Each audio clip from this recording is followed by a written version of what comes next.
बिस्मिल्लाहिर्रहमानिर्रहीम। अस्सलाम वालेकुम। Welcome to our style with Naz. तो आज की वीडियो में मैं आपको अंगरखा कुर्ती की कटिंग बताऊंगी। अगर आपको भी अंगरखा कुर्ती की समझ नहीं आती और मुश्किल लगती है तो ये वीडियो आपने मिस नहीं करनी। तो जिस तरीके से मैं आपको इसकी कटिंग और स्टिचिंग बताऊंगी तो फिर बिगनर भी होंगी जो मेरी बहनें, तो वो भी आसानी के साथ इस कुर्ती को तैयार कर सकेंगी। तो यहाँ पर मैं फ्रंट की कटिंग करूँगी। आप चाहें तो बैक फ्रंट दोनों को रख सकती हैं, लेकिन मैं फ्रंट की कटिंग करूँगी और यही आपको मैं समझाऊँगी। फ्रंट तैयार करने के बाद फिर मैं बैक की कटिंग करूँगी। अब यहाँ पर मैंने फैब्रिक को इस तरीके से डबल फोल्ड में करके रख लिया है। आपने जिस भी साइज़ की कुर्ती को कटिंग करना है इसी तरीके से फैब्रिक को डबल फोल्ड में करके रखना है। जितना भी आपके पास दामन है, अगर आपने एयर लाइन शेप रखनी है तो इस हिसाब से दामन के हिसाब से आपने चौड़ाई नापनी है। तो यहाँ पर मैं 15 इंच ले रही हूँ, यानी कि डबल में ये 30 इंच हो गया। और स्मॉल साइज़ की ये कुर्ती तैयार करूँगी तो इसलिए इसको मैंने 15 इंच लिया है। और जितना दामन था उससे मैंने 5 इंच एक्स्ट्रा इस फैब्रिक को रखा है। तो आपका भी जितना भी दामन हो उससे 5 या 6 इंच आपने इस फैब्रिक को एक्स्ट्रा ही रखना है। स्मॉल, मीडियम, लार्ज में 5 इंच रखना है और अगर एक्सेल साइज़ है तब आपने 6 रखना है। अब यहाँ पर मैंने 5 इंच ज़्यादा रखा है और ये डबल फोल्ड में फैब्रिक है तो यहाँ मैंने 2.5 इंच के ऊपर मार्क कर लिया है। अब यहाँ पर मैं लेंथ का मार्क कर रही हूँ, तो आपके जितनी भी लेंथ है उस हिसाब से रखिएगा। मैंने 40 इंच की लेंथ के ऊपर मार्किंग की है और फिर यहाँ पे लास्ट में भी मैंने 2.5 इंच के ऊपर मार्क कर लिया है। और फिर इस लाइन को आपने स्केल की मदद से पूरा ऊपर तक इसी तरीके से आपने सीधी लाइन खींचनी है। ये हमारा एक्स्ट्रा फैब्रिक है। अब इस लाइन से हटा के सारी मार्किंग करनी है। तो यहाँ मैं शोल्डर रख रही हूँ 7 इंच और आर्म होल की लेंथ रख रही हूँ 7.5 इंच। तो आप अपने अकॉर्डिंग इन मार्किंग को कीजिएगा। फिर आपने एक इस तरीके से बॉक्स तैयार करना है और बॉक्स तैयार करके अब यहाँ पे मैं आपको समझाने के लिए सिर्फ आर्म होल की ऐसे शेप दे रही हूँ। ये वाली शेप बैक के लिए होगी। फ्रंट के लिए 1.25 इंच अंदर की तरफ ऐसे मार्क करना है और फिर यहाँ से आपने हल्की सी गुलाई देनी है। तो ये हमारी फ्रंट की आर्म होल की शेप होगी। सही है। अगर बैक फ्रंट साइड कटिंग करेंगे तो ये पहली जो मैंने शेप दी है वो हमारी होती है बैक के लिए, और फ्रंट के लिए आपने 1 या 1.25 इंच अंदर की तरफ मार्किंग करके फिर शेप देनी होती है। अब यहाँ कमर की लेंथ मैं रख रही हूँ 15 इंच कमर की लेंथ रखी है और हिप्स की मैंने 20.5 इंच रखी है। अब चेस्ट में रख रही हूँ 9.5 इंच। ये 2.5 इंच का मार्क हटा के यहीं से आपने सारी मार्किंग करनी है। और कमर की चौड़ाई मैंने रखी है 8.5 इंच। आपने सारी मार्किंग अपने हिसाब से करनी है। ये जो हमने 2.5 इंच के ऊपर मार्क लगाया है, बार बार बोली हूँ, इसको हटा के मार्किंग करनी है। और हिप्स मैंने 10 इंच रखी है। फिर आपने इन तीनों मार्किंग को मिला देना है और फिर आपने एक्स्ट्रा 1.5 इंच या 2 इंच जितना भी आप अंदर मार्जिन रखती हैं उस हिसाब से आपने एक्स्ट्रा मार्किंग करनी है। और फिर यहाँ से आपने इस तरीके से तिरछी पूरी लास्ट दामन तक लाइन खींच लेनी है। और अब हमने इन मार्किंग के ऊपर कटिंग करनी है। तो सबसे पहले मैंने ये दामन की कटिंग की है, उसके बाद फिर ये साइडों की कटिंग। आपने वीडियो को पूरा वॉच करना है, स्किप करके नहीं देखना। इस वीडियो को देखने के बाद मुझे यकीन है जिनको अंगरखा कटिंग करने में मुश्किल होती है फिर वो आसानी के साथ कटिंग कर सकेंगी, चाहे वो बिगनर ही क्यों ना हो। अब ये जो 2.5 इंच वाला मार्क था इसको मैंने इस तरीके से फोल्ड कर दिया है। अंदर की साइड में फोल्ड करते हुए आपने इसको प्रेस कर लेना है और प्रेस करने के बाद फिर मैं नेक की कटिंग करूँगी। और ये हिस्सा मैंने इस तरीके से अंदर कर लिया है। और अब मैंने नेक की जो चौड़ाई है वो ली है 3 इंच और जो गले की लेंथ है वो मैं 6 इंच रख रही हूँ, क्योंकि ये मुझे नॉर्मल गला तैयार करना है। फिर आपने इस तरीके से वी की शेप देनी है और वी की शेप देने के बाद यहाँ पे मैं बिल्कुल हल्की हल्की सी गुलाई दूँगी, यानी कि जैसे वी में हल्की सी राउंड होती है, एक तो पूरी वी होती है, तो वो आपके ऊपर डिपेंड करता है, आप जैसी मर्ज़ी चाहे इसकी शेप दे सकती हैं। और अब हमने क्या करना है, इस फ्रंट वाले पार्ट को इस तरीके से ओपन करना है। तो आपको निशान वाज़े नज़र आ रहे होंगे। ये पूरा इसका सेंटर वाला जो पार्ट है वो पूरा 5 इंच का हो जाता है। इस तरीके से ओपन करने के बाद अब जो ऊपर वाली साइड है वो हमने ज़्यादा रखनी है और जो हिस्सा अंदर की तरफ जाएगा उसको मैं कम रखूँगी। अब जो हिस्सा अंदर की तरफ जाएगा उसको मैं यहाँ पर 1.25 इंच या 1.5 इंच तक भी आप मार्क कर सकती हैं। तो यहाँ पे मैं 1.5 इंच के ऊपर मार्क कर रही हूँ और 1.5 इंच के ऊपर आपने लास्ट तक इसी तरीके से मार्किंग करनी है। ये तरीका एक तो आसान भी है, दूसरा इसमें जो अंदर की तरफ कपड़ा जाता है एक साइड से वो कम होगा। और इस तरीके से आई होप कि आपको कटिंग भी समझ में आ रही होगी। अब इस वाले 1.5 इंच जो मैंने बढ़ा के रखा था इसको मैंने कटिंग कर लिया है और कटिंग करने के बाद इस पीस को हटा दिया। अब मैंने इस दूसरे वाले पार्ट की कटिंग करनी है जो ये हमारा ऊपर की तरफ होगा। तो 1.5 इंच 5 में से 1.5 इंच कटिंग करने के बाद यहाँ पे 3.5 इंच तक बच जाता है।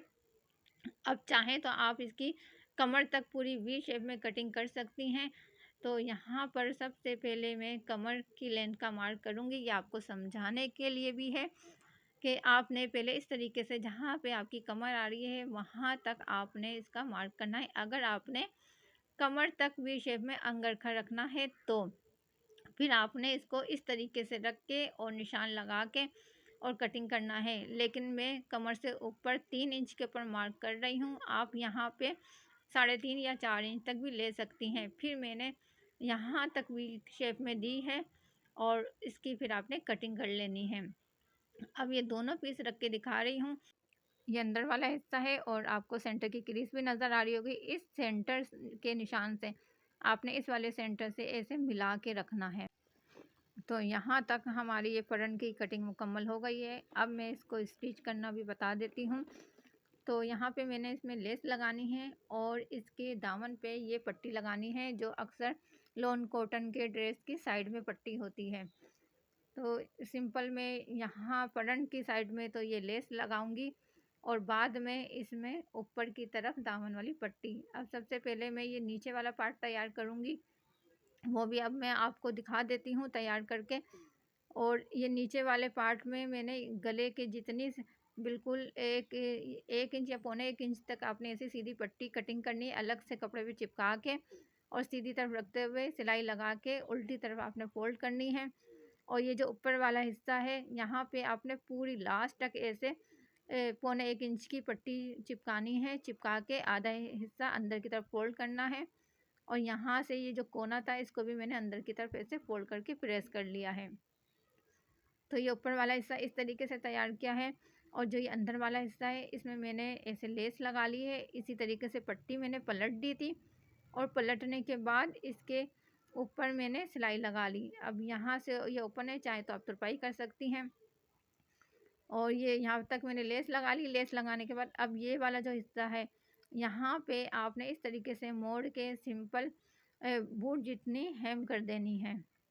तो यहाँ ये पूरी लास्ट तक मैं हेम कर दूँगी, फिर हेम करके आपको दिखाती हूँ। तो अब यहाँ पे ये चेक करें, इस तरीके से ये मैंने हेम कर ली है और जो ऊपर वाला पार्ट है आपने यहाँ से ऐसे ही सेंटर मिला के रखना है। और पहले आपने नेक की तरफ से इसका सेंटर करके यहाँ से पिन लगा देनी है ताकि इधर उधर ना हो। ये हमारी सेंटर वाली क्रीज है, आपने इसको इस तरीके से मोड़ के रखना है। जब सेंटर से ऊपर यहाँ पे आप पिन लगाएंगी तो खुद ब खुद ये सेंटर सही आएगा। फिर आपने इस तरीके से सेंटर से सेंटर एक बार चेक करके मिलाते हुए और इस पट्टी को सही से आपने ये सेट करके रखना है और फिर ऐसे सीधा कर देना है। सीधा करके फिर आपने इनको पिनों से सेट कर लेना है। अच्छा, मैं इसका फ्रंट पूरा बंद करूँगी क्योंकि जिनकी ये कुर्ती है तो उन्होंने फ्रंट ओपन नहीं बोला पर अंगरखा बोला था। इसलिए आप चाहें तो इसका फ्रंट यहीं पे जब मैं ये सिलाई लगाऊंगी, ये जो मैं सिलाई लगा रही हूँ मैंने ऊपर नेक की तरफ से सिलाई ली है, लेकिन नेक की तरफ से वीडियो नहीं बनी थी तो अब ये दिखा रही हूँ। यहीं सिलाई लगाते हुए जितना आपने फ्रंट को ओपन करना है वहीं तक आपने ये सिलाई लगा के और इस तरीके से अटैच करना है। तो मैंने सिलाई लगा ली थी और लगाने के बाद अब मैं इसके ऊपर लेस लगा रही हूँ। तो लेस लगाते हुए आपने डोरी को भी सेंटर में रख के लगाना है अगर आप डोरी लगाएंगी तो। और डोरी के अलावा अगर इसके साथ साथ आप बटन लगाना चाहें या लूप्स लगाना चाहें तो ये जो अटैच करते हुए मैंने अभी पहले सिलाई लगाई है उसी वक्त आपने डोरी भी सेंटर में रख के सिलाई लगानी है। अब मैं लेस को यहाँ तक कटिंग करूँगी क्योंकि इसके ऊपर दामन पट्टा आएगा, तो इस बस यहीं तक सिलाई लगाई है और लेस के ऊपर ये मैंने डबल सिलाई लगा दी है। इतने आप चैनल पे नए हैं तो चैनल को सब्सक्राइब कर लें, वीडियो को लाइक और शेयर लाजमी से किया करें। और यहाँ पे देखें अंदर वाला जो कपड़ा था इसकी फुल मैंने ऊपर तक तुरपाई कर ली है। अगर आपने फ्रंट को ओपन रखना है तो जहाँ तक ओपन है बस वहीं तक तुरपाई करनी है। बैक के लिए इस तरीके से फैब्रिक को मैंने डबल फोल्ड में बिछा के रख लिया है। फ्रंट वाले पार्ट को भी इस तरीके से डबल करके रख लिया है। फिर आपने इसको सही से सेट करके रखना है और सेट करने के बाद ये जो आर्म होल वाला हिस्सा है यहाँ पे आपने 1 इंच या पौना 1 इंच इस तरीके से बढ़ाते हुए मार्क करना है, क्योंकि बैक का ये आर्म होल वाला हिस्सा ये बड़ा होता है, यानी इसकी गहराई कम होती है। और फिर आपने इस फ्रंट के साथ साथ कटिंग कर लेना है और फिर आपने कमर की तरफ, चाक की तरफ और आर्म होल की तरफ कट लगा लेने हैं। अब फ्रंट वाले ये पार्ट को ओपन करके दिखाती हूँ। तो यहाँ पर मैंने इस तरीके से फ्रंट को तैयार किया है और अब मैं इसकी पूरी सिलाई करके फिर आपको दिखाती हूँ। तो यहाँ पे देखें इस तरीके से मैंने कुर्ती को तैयार कर लिया था पूरा। मैंने इसमें डोरी वगैरह कुछ नहीं लगाई क्योंकि जैसे कहा था वैसे ही स्टिच किया है। आपने यहाँ पर सिलाई लगाते हुए अंदर की तरफ डोरी लगानी है, चाहे तो पूरी डोरी यहीं पे अटैच कर लें या फिर डोरी का एक सिरा यहाँ और एक यहाँ पे लगा के और फिर सेंटर में हमारे पास ये डोरी बन जाएगी। चाहे तो आप इसमें लूज भी लगा सकती हैं और मैंने इसी तरीके से इसको वी शेप में रखा है। आप चाहें तो इसकी यहाँ से इस तरीके से मज़ीद हल्की सी गुलाई में शेप दे के और फिर इस तरीके से थोड़ा तिरछा लेके आ सकती हैं। तो ये शेप आपके ऊपर है कि किस तरीके से आपने मज़ीद इसकी शेप देनी है। बाकी कटिंग का तरीका वही है जिस तरीके से मैंने आपको बताया है। और यहाँ पे फ्रंट ओपन के लिए भी मना किया था, तो इसलिए मैंने फ्रंट को ओपन नहीं रखा। आपने रखना है तो जितना 9-10 जितना भी आपने रखना है उसी हिसाब से आपने फ्रंट का निशान लगा के ओपन करके और फिर हेम कर देनी है या फिर दामन पट्टा लगाना है तो वो लगा दें। यहाँ पे मैंने पूरा बंद कर दिया था। बंद करने के बाद लेस के साथ इस दामन वाले पट्टे को लगा दिया है। आई होप आज की वीडियो आपको पसंद आई होगी और अगर आप चैनल पे नए हैं तो चैनल को सब्सक्राइब कीजिए, वीडियो को लाइक और शेयर कीजिए और एक अच्छा सा कमेंट्स करके अपनी राय का इज़हार ज़रूर कीजिए। मिलती हूँ एक और नई वीडियो के साथ, मुझे दीजिए इजाज़त। अल्लाह हाफिज़।